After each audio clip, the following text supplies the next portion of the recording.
Let's get it on then, shall we? Mwah.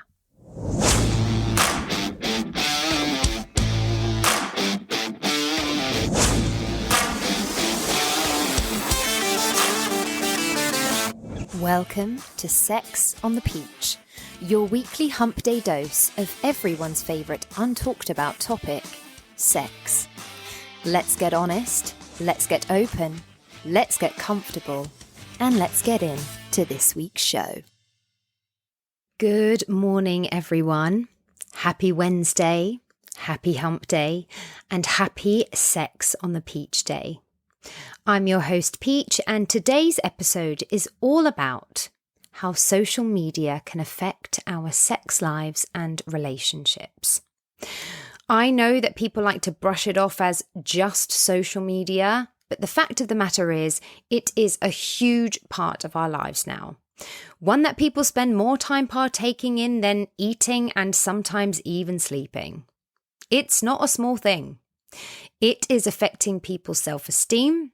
It is affecting people's ability to connect with other people in real-life social settings. And it is affecting both our sex lives and relationships. Social media addiction is on the rise, with people struggling to prioritize their own partners and friends over people they don't even know who exist purely through a mobile phone screen. Today, we are going to take a very honest look at the effects of social media, the unrealistic expectations it puts on people in both sex and relationships, and discuss the reality that it is now actually a worthy conversation to have with your partner in order to better understand their social media behaviors and to set boundaries within your relationships. I will also, as always, be answering some of your questions. So, let's get into it. Here is #Insta versus sexuality.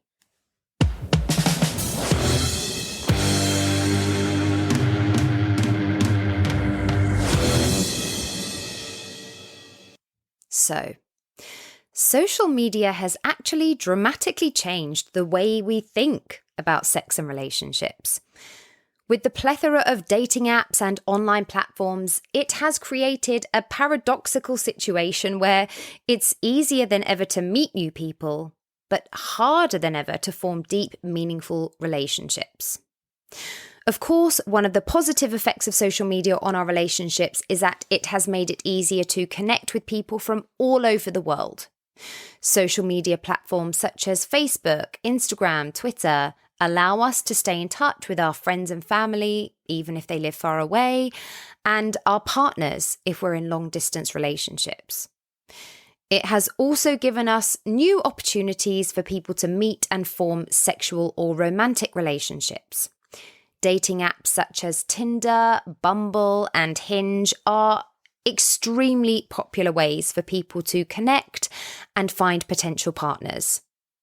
However, with so many options available, people often become overwhelmed and may struggle to make meaningful connections, and unfortunately, even see people as disposable when they are reduced to just a swipe or a tick. It has also created a culture of instant gratification and hookup culture, which is, of course, absolutely fine if that's what you're looking for. But if you're looking for something a bit more committed than that, it can make it very difficult to form long-lasting, meaningful relationships. There's no denying it. Social media has become a ubiquitous part of modern life, and it can be very, very easy to get caught up in the endless scrolling and memes and notifications, and also the fact that social media literally fuels dopamine. It triggers the feel-good chemical in your brain, which leads us to keep coming back for those short, sharp hits of validation. However, it is so important to prioritize our relationships over social media, to maintain healthy and fulfilling connections with the people in our lives. It's still a fairly muddy area, because even though it feels like there wasn't a time when Instagram and TikTok didn't exist, it's still new territory to navigate. And because people don't know how to navigate it yet, the tendency is to give social media an "it's not that deep" or "it's no big deal" attitude, when actually it kind of is. But it's still incredibly difficult to find that line between boundaries and essentially gatekeeping what people choose to use their social media for.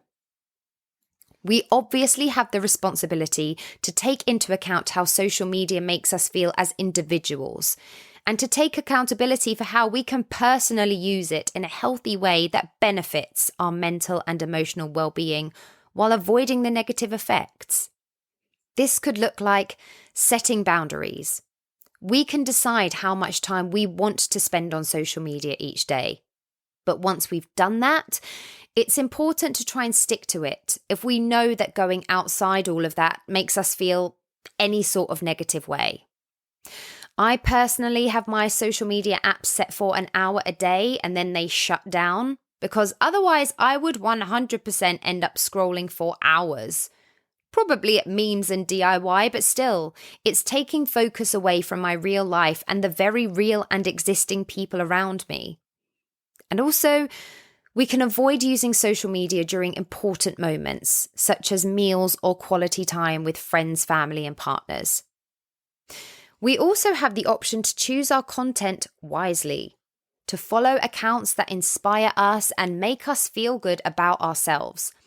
My feed is probably not surprisingly full of sex educators and sex writers that I admire and learn from, so that I can use it as an educational and also quite alluring space if I'm discovering new sexual information.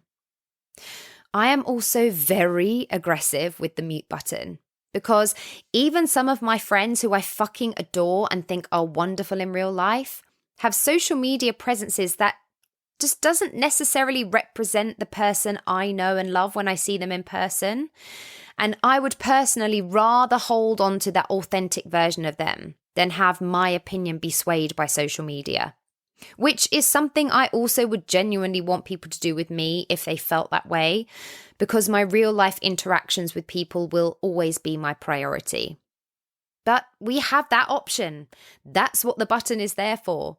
We have the choice to avoid accounts that trigger any negative emotions, whether that be people we know or pages that promote unrealistic beauty standards or unhealthy comparison.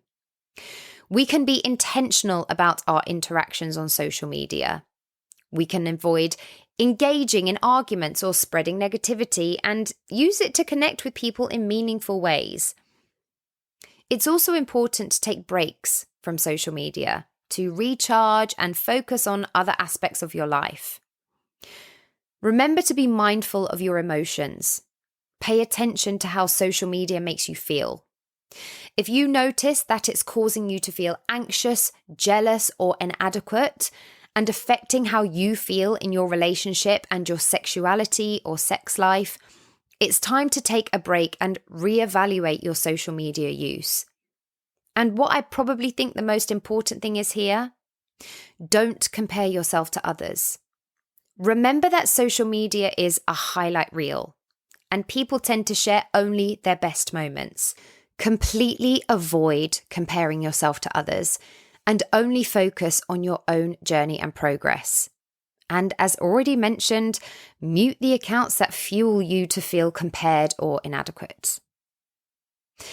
I think it goes without saying that people are already fairly aware that social media has the potential to affect our relationships, even if no one is willing to admit it or really talk about it yet.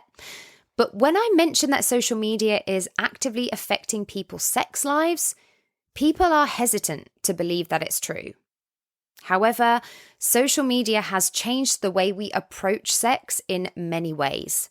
Some positive, yes, but also some incredibly negatively. Social media has given us new ways to communicate about sex, but it has also created many new challenges. One positive effect of social media on sex is that it has created a space for people to explore and express their sexuality.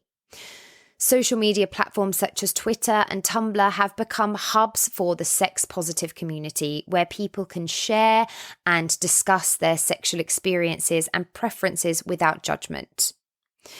There has become an increased awareness and acceptance of diverse sexualities because it has provided a platform for individuals to share their perspectives, which has helped to promote greater understanding and acceptance of different sexual orientations and gender identities.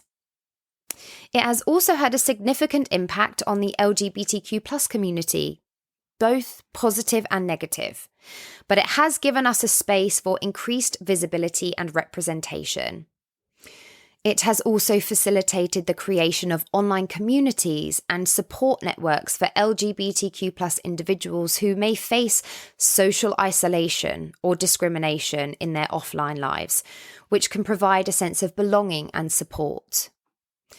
It has provided access to resources and information related to LGBTQ+ issues, including mental health support, legal rights and healthcare services, and allowed a platform for LGBTQ+ individuals to advocate for their rights and raise awareness about issues, which helps to promote greater equality and social change. Unless you live in certain states in America, in which case you can just get in the fucking bin, to be perfectly honest with you. There are huge amounts of sex positive and sex educational accounts on Instagram and TikTok that are providing incredibly helpful information about any and all subjects regarding sex, which offers us access to information that so many of us just didn't receive in our sexual education at school. And these posts can now reach a wider audience, including those who still may not have access to comprehensive sex education in their communities. It has increased access to information about sexual health and sexuality. People can easily find information about safe sex practices, contraception, and sexual health services through these social media platforms. I've mentioned @safe.slut before on a previous episode as an amazing account spreading awareness around STIs. And this is all information that we just desperately need but simply didn't have at our fingertips until now. It has also been a space to promote awareness about sexual consent and provide education about consent culture. And I think social media companies, educators, and health professionals all have a role to play in promoting healthy and responsible use of social media in relation to sex, sexuality, and all related issues. I know I take my small part in this very, very seriously and always want to provide and promote safe and inclusive online spaces and provide access to accurate and helpful information and resources. However, on the flip side, social media has also been used as a tool for cyberbullying and harassment of people within the LGBTQ+ community, or people living sexual existences that sit outside the heteronormative, mononormative ideals that we've been taught to exist in without question, especially when it comes to trans issues, which naturally can lead to negative mental health and reduced well-being, and make people feel alone and confused within their sexual or gender identities. We have a space that promotes people like Andrew fucking Tate, someone who goes on about toxic masculinity and encourages harmful attitudes towards women and vulva owners, minorities, and other marginalized groups.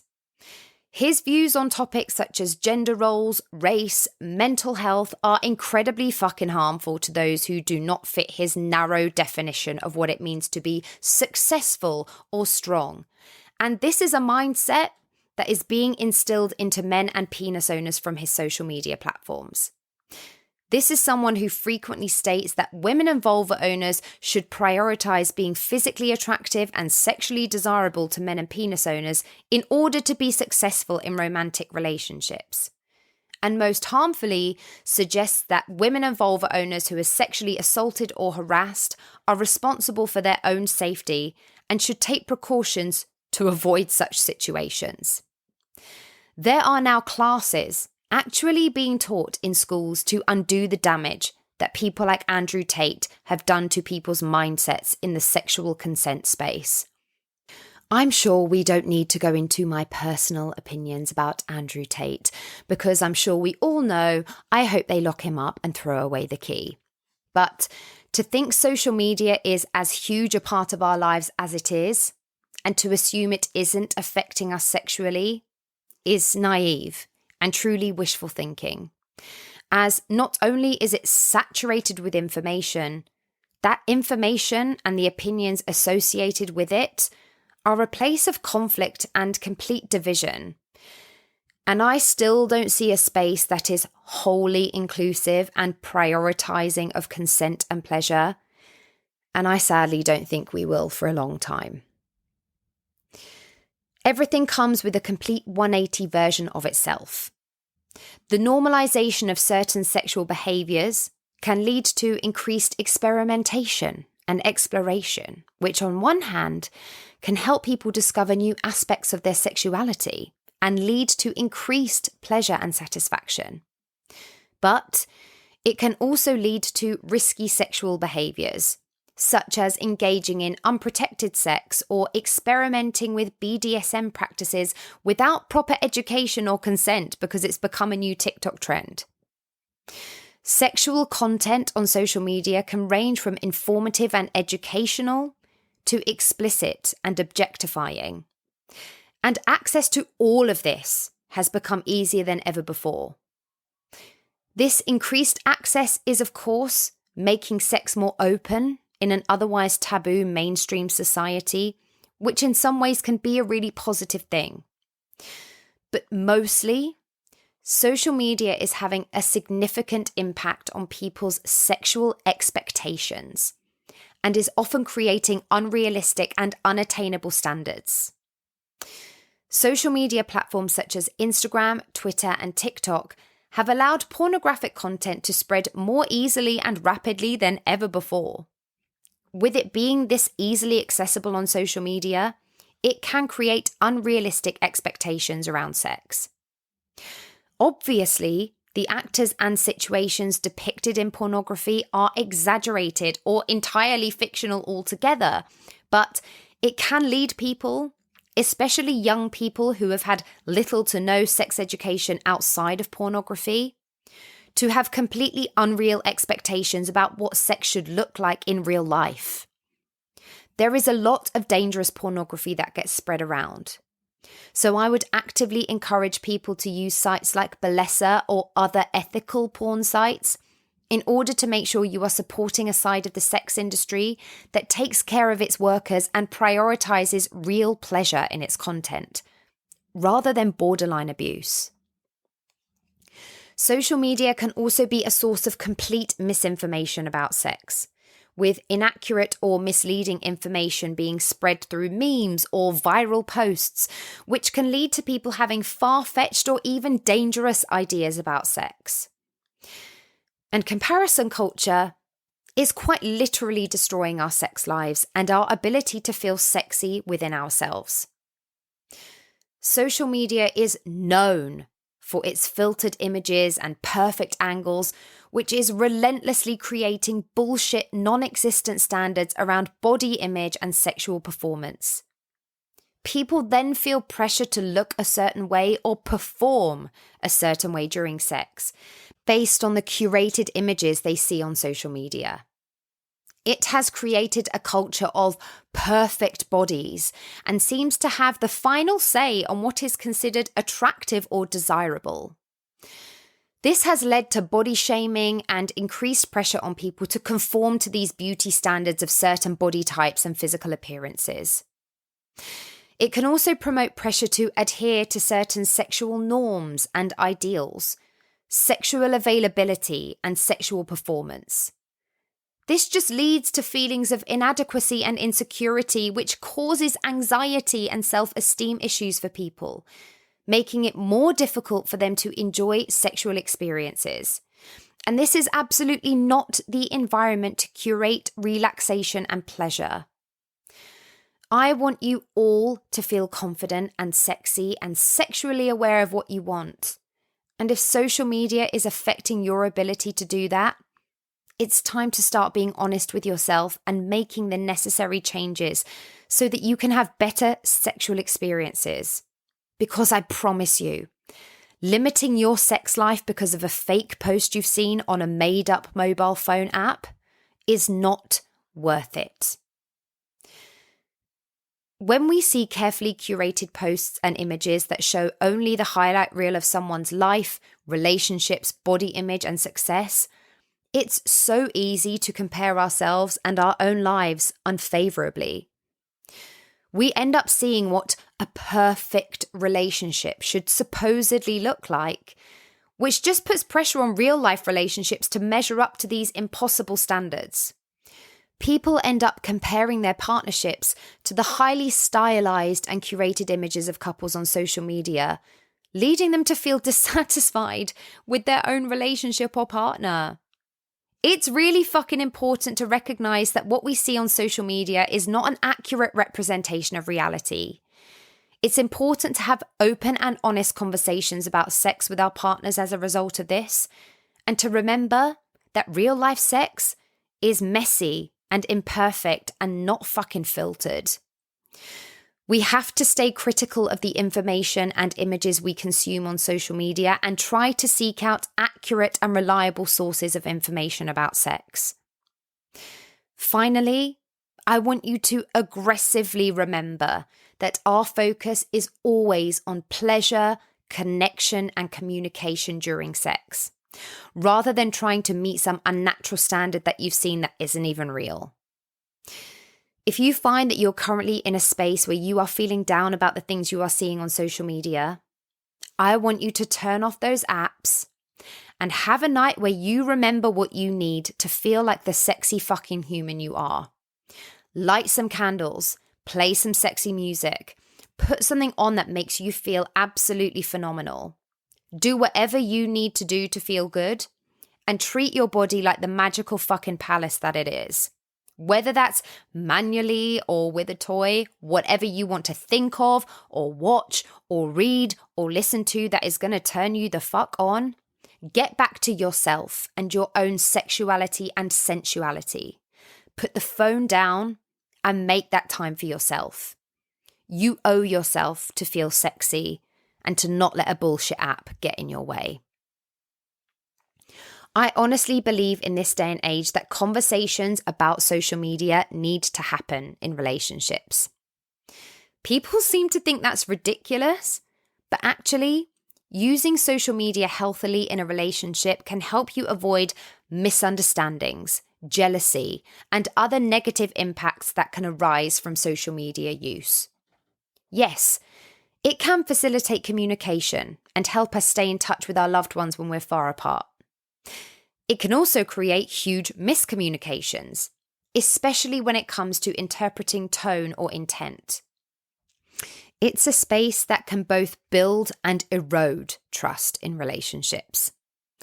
It can provide transparency and help build trust by allowing partners to share more about their lives with each other, but it can also create jealousy and insecurity, especially when one partner is spending more time online or engaging with others on social media. This is where I understand I may be crossing the boundary of potentially gatekeeping, and I obviously maintain that people can in the end do what they want with their social media. However, I can only speak on how this makes me personally feel. I have been very open in the past about how heavy an ick I personally get about people who go on aggressive liking sprees, especially of people they don't even know on Instagram. Some people even consider this something called micro-cheating, but I think that might be a topic for another day and episode. I would think anyone who is a regular listener of Sex on the Peach would know that this is not something that comes from a jealous place for me, as I'm literally happy for my partners to have sex with other people and I'm comfortable with open relationship setups. But for a start, it gives me heavy objectification vibes, which is just so not my thing anyway. Sexual content on social media can particularly objectify women and vulva owners as purely sexual objects, rather than as the wonderful, complex, multifaceted individuals they really are. And I'm simply not here for that life. It also takes up so much time. But my main issue with people doing this is they're usually very specific types of images that are so aggressively not real. However, when people fill their feeds with these exceptionally perfected and curated images to the point where it is all they see, this can result in dissatisfaction with their own sex life and partner, because their partner isn't lying around in lingerie in a seductive pose with a Photoshop filter on them 24/7. They are out living their very real, messy, imperfect life. And this is something that is actually happening. People are prioritizing people they don't know and who don't know them and who basically aren't real in the way they present on filtered social media over their real life partners and feeling dissatisfied with what they see in reality. This is a very real existence that people are living. And there are studies that have taken place that have found that higher levels of social media use in this way were associated with greater conflict and lower relationship and sexual satisfaction among romantic partners. So I need people to be mindful of the potential impact of filtered images on their self-esteem and body image, and to prioritize self-care and self-love and care and love for their real fucking life partners. I need people to recognize the difference between social media and real life and to focus on building a healthy and satisfying sex life based on real connections and intimacy. If social media isn't causing a single issue for you in your sexual and romantic life or relationships, amazing. But let's be realistic and stop brushing this off as something that doesn't need to be addressed and discussed, just like any other part of a relationship. Yes, liking posts on social media may seem like a harmless activity, but it can contribute to feelings of insecurity and mistrust in a relationship. People are prioritizing social media over their partners because they feel like they get more validation and positive feedback from strangers online than from their partner. That's simply not what we want. So, if you are uncomfortable with your partner's behavior on social media, or you in fact need more validation from your partner to save you looking for it on social media, it's important to communicate this. Stop worrying about coming across one way or another and feeling silly because it's just social media. You can relay your concerns in a calm and respectful manner, but you have to have these conversations. It's absolutely possible that your partner is not aware of the impact their actions are having on you. And so an open and honest conversation may help to clarify any misunderstandings and strengthen your relationship. The same can go for things like thirst traps. I'm sure anyone listening knows what I mean, but for anyone who doesn't, a thirst trap refers to photos or posts on social media that are intended to elicit sexual attraction or desire from others. Of course, we can all decide how we want to express ourselves on our social media, but it's important to consider the potential effects of thirst traps on relationships. And again, this is a conversation to be had. Some people may be absolutely fine with this. Hell, some people may even find it a turn on to know that people are lusting after their partner or partners. I can absolutely understand that and can get on board with that myself. But it can also create feelings of jealousy, insecurity, or mistrust in a romantic partner. And I know people want to pretend it's not, but it's important to be mindful of your partner's feelings and to communicate openly about how your social media activity affects your relationship. And actually, prioritizing social media over your relationships can be a sign of social media addiction, or a lack of balance in your life.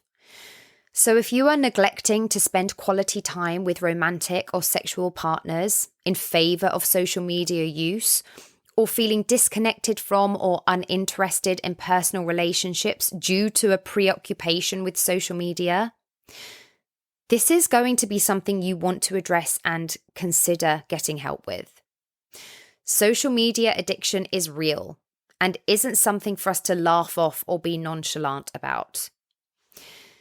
If you are in a committed relationship, it's okay and also very important to prioritize your partner's feelings. Before posting or engaging with things like thirst traps, think about how your partner might react. Would they feel uncomfortable or hurt by your actions? If so, it's important to take their feelings into account. I personally think that there's a lot of shitty behavior on social media that people wouldn't dream of partaking in a real life situation. So, although a lot of actions might seem harmless on the surface, they can kill trust and intimacy in a relationship. If you are unsure how your partner feels about your social media activity, it's important to ask them, to have an open and honest conversation. Ask them how they feel and be willing to listen to their perspective. If you and your partner have different ideas about what's acceptable on social media, it's important to establish some boundaries and expectations and just give each other the space to speak and listen to each other. While social media can be a fun way to express yourself, prioritize the real people in your life. This being said, I'm not speaking from a place of encouraging a space where one person says to another jump and the other says how high. These are conversations to navigate, which can take some discomfort and negotiation and patience and understanding. Most importantly, be willing to listen to each other's perspectives and find compromises that work for both of you. And also recognize that social media use can change over time and be willing to adapt your boundaries and expectations accordingly. I know I use mine a hell of a lot less than I used to. Be open to discussing how and if social media is affecting your relationship and be willing to make adjustments as needed. But mostly, I cannot say enough. Social media is not a replacement for in-person interactions. Always prioritize spending quality time with your partner offline and avoid allowing social media to interfere with your connection. And don't allow the pressure to present a perfect image on Instagram to create a superficial and performative side of your relationship. Don't ever prioritize appearances over emotional connection and intimacy. By approaching social media use in relationships with intention and mindfulness, you can honestly minimize the potential downsides while still harnessing the benefits that social media can offer. Communication, communication, communication. Practice some mindfulness and focus on your in-person interactions to build and maintain healthy and fulfilling relationships. Okay. That was a lot. So I'm going to now tap into some of your questions for today. Question number 1. What is considered not into social media nowadays? My boyfriend rarely goes on Insta and has one photo on his grid, but always likes his ex's posts. Am I right to find that weird? It's absolutely understandable to feel uncomfortable or concerned if your boyfriend is frequently liking his ex's posts on Instagram, especially if his presence on it otherwise is limited. And I'm sure that naturally a lot of people would read or hear this question and agree with how you feel on this. However, whether or not it's weird or concerning is also going to depend entirely on the context of the situation. It's of course possible that your boyfriend is simply trying to be friendly or supportive of his ex, and I'm sure his likes don't indicate any romantic interest or desire to rekindle anything. I have a lot of exes, and they range from being completely blocked to muted, to those whose posts I continue to like and support because there is nothing but care there, but also nothing romantic or sexual whatsoever. It's all from a purely platonic place. However, if you feel even for a second that he is still harboring feelings for his ex, or you find that his actions are making you feel insecure or jealous, you got to communicate openly with him about how it's making you feel. Try to approach the conversation in a non-accusatory way, but you have every right to express your concerns and feelings about this if you feel like it's affecting your relationship. We are complex as humans, and our emotions are valid. No one likes to talk about this stuff because no one wants to be perceived as jealous or controlling. But if something is making you feel any sort of way in your relationship, talk about it. Otherwise, it will only sit there and build as resentment and project itself in another way in your relationship, and I don't want that for you.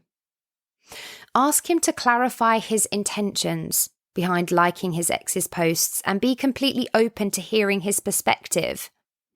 Don't go into the conversation with the decision already made. It's important that we listen and actually hear what our partners have to say. And I'm hoping he is open to hearing how you really feel about this too, and to also take it seriously and not dismiss it as nothing.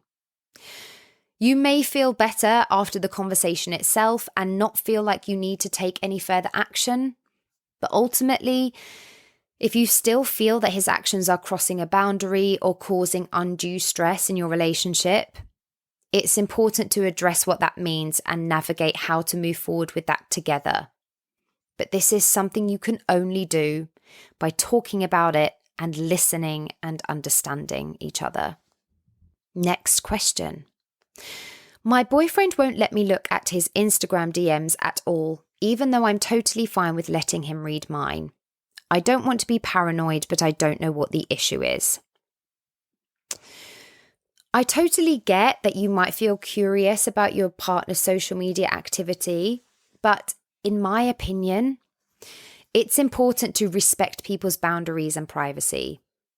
I personally wouldn't be a huge fan of someone wanting to read my own Instagram DMs, even knowing there would be nothing that I would feel uncomfortable discussing, just because I would feel like my privacy had been invaded, and I don't think it's a healthy way to trust someone.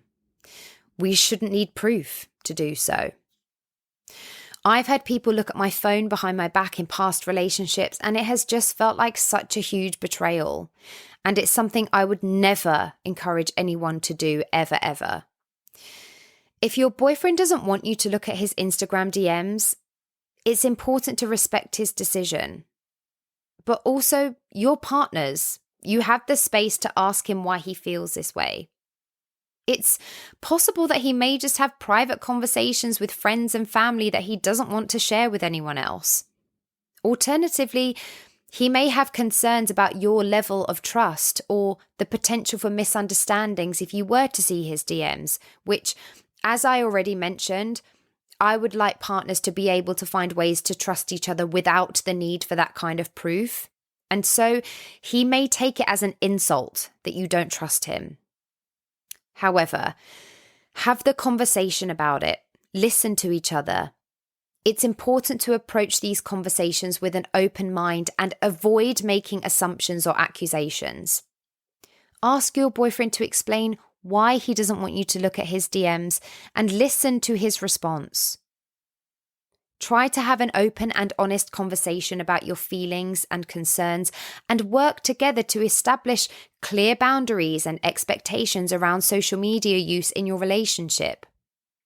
Ultimately, trust is a key component of any healthy relationship, and it's important to respect each other's privacy and boundaries.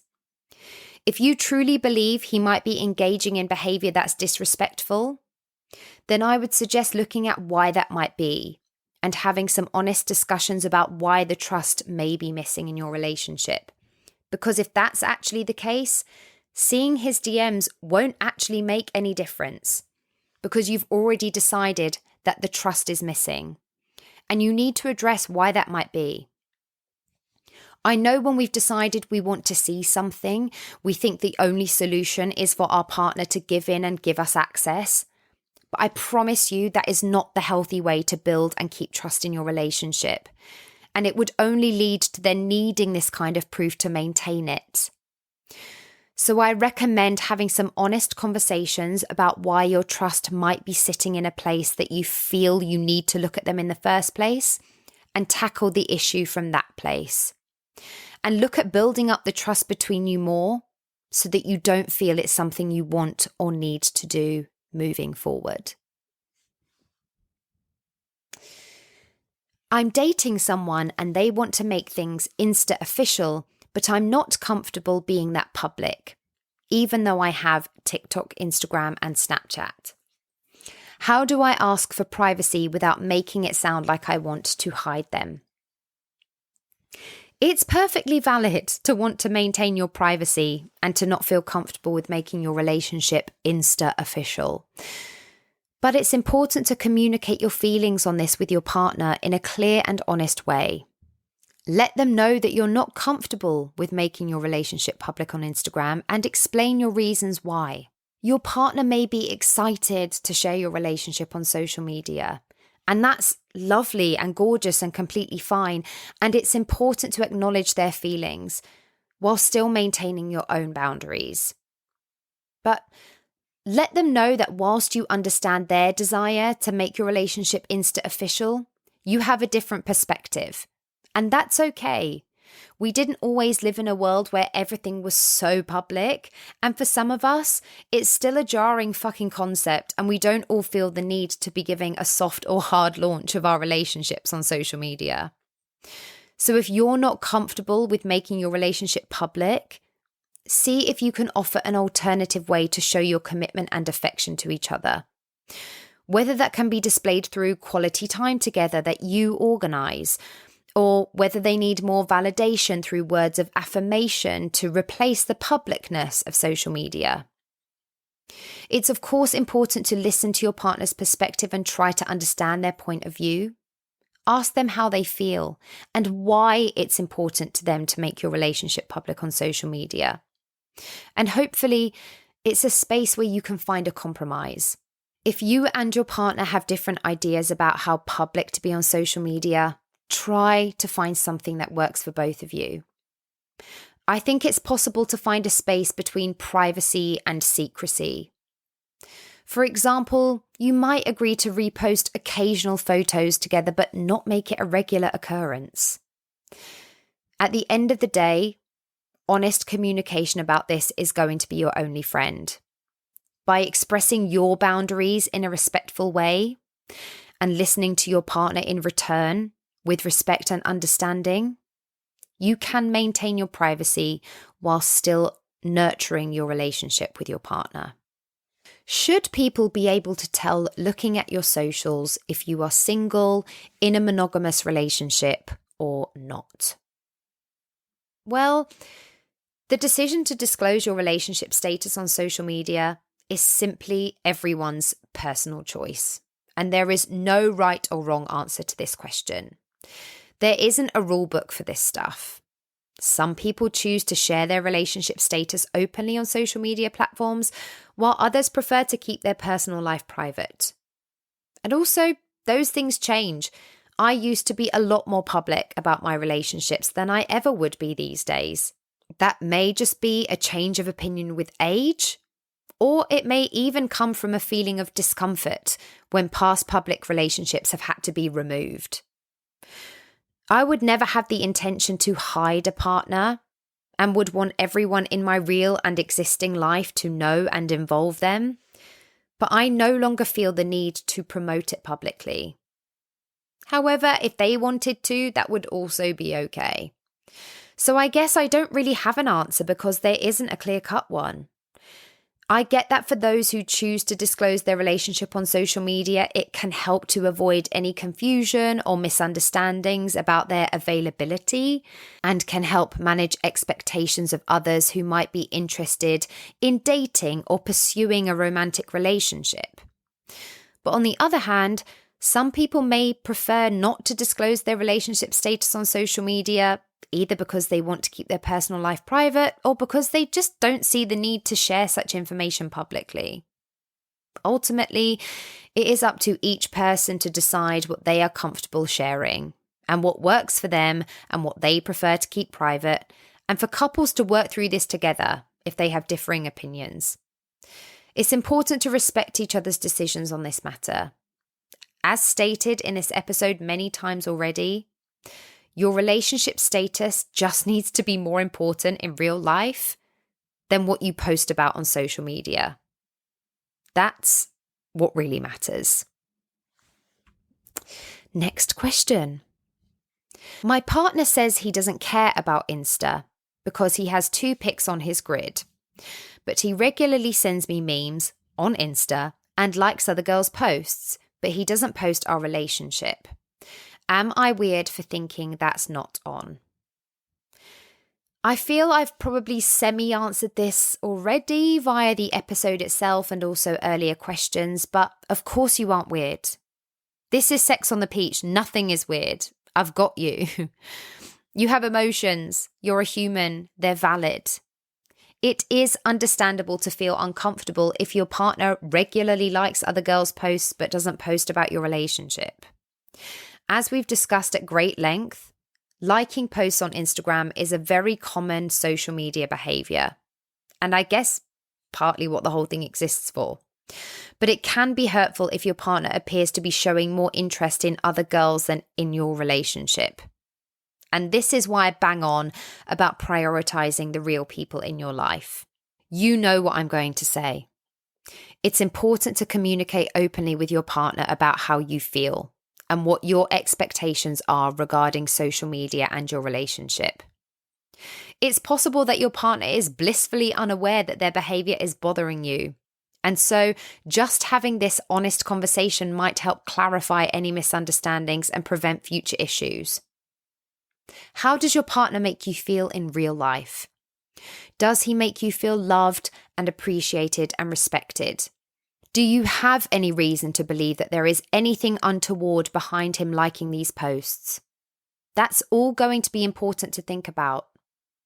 Trust is always an ongoing source of navigation in any and all relationships. So look at your foundations. And if you feel that you have a strong level of trust there, then that will be more important than what is presented to the world via social media about your relationship. But I got you. You know how I feel about the aggressive liking, so I see you, babe. Ultimately, it's up to you to determine what boundaries you are comfortable with in your relationship. If your partner's behavior continues to make you feel uncomfortable, you may need to have a more in-depth conversation about what you both expect from each other regarding social media and your relationship. Be honest. I know it's uncomfortable and we avoid so many things like this because we are afraid of conflict or our partner responding in a way that we don't want. But you owe it to yourself to know where you stand and to make the right decisions for you moving forward. You got this, girl. Last question for today. Question Ari sliding into DMs. I am single for the first time since Instagram was invented. How do you tell if someone is just complimenting you to be nice or if it's a proper slide? I mean, I've been single for a long time since Instagram was invented, and even I still think it can be difficult to tell if someone is genuinely interested in you or they are just being friendly when they compliment you on social media. Especially if I'm speaking with a fellow woman or vulva owner. Like, does she just want to be my friend or are we flirting? Help! And also, I find navigating my own tone hard sometimes so that I can try to make sure people don't receive me in the wrong way. However, there are a few things you can look out for that may indicate that someone is trying to initiate a conversation with you in that way. Firstly, take a look at that person's profile. Are they single? Are they liking or commenting on your photos frequently? If they are, then it's possible they are interested in getting to know you better. I know it can be difficult to decipher over a screen, but another thing to consider is the tone of their message. If they are using flirty or suggestive language, I'm personally a bit of an emoji queen to help with this, then it's more likely that they are trying to initiate a romantic connection. However, if you feel that honestly their message is more casual and friendly, then they may just be trying to be nice. The best way to know if someone is interested in you is to continue engaging in conversation with them and see how they respond. If they are enthusiastic and continue to engage with you, then yeah, they may be interested in something more than just a casual conversation. But also, it's okay to ask. I know that might not be something you want to do straight away, but if you've been chatting with someone for a while, find a cheeky or just very genuine way to ask them. I don't know about you, but I personally hate being in limbo, so I'd rather know where I stand sooner than later. If you're chatting with someone and you like them and you want to take things further, tell them. It's 2023. Life is short. The sooner we are honest with people about what we want, the sooner we all know where we're at with each other, and we can forge a path forward in whatever direction that means.